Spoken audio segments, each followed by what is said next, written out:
सुभद्रा योजना को नहीं बड़ अपडेट देले उपमुख्यमंत्री प्रभाती परिड़ा। से कहिछंती मार्च 8 पूर्व सुभद्रा योजनार समस्त हिताधिकारी को प्रदान कराजिबो प्रथम किस्ती, किंतु द्वितीय किस्ती एककालीन महिला दिवस दिन कोटिए महिला को प्रदान कराजिबो।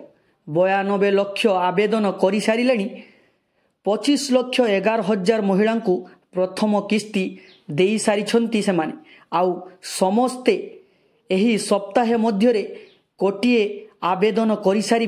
ई केवासी पाई समय मध्य लागुची बोली से बड़ अपडेट देइछंती। जे माने आवेदन करिछंती सरकार समस्तंकर वेरिफिकेशन करिवे, तेबे कोटिए महिला निकटरे खूब शीघ्र पहुँचब एही सुभद्रा योजना, जहाँकि मार्च 8 तारिख सुधा 1 लाख ऊर्ध्व महिला को एही टंका दियाजिबो बोली उपमुख्यमंत्री प्रभाती परिड़ा जहाँ सूचना देइछंती।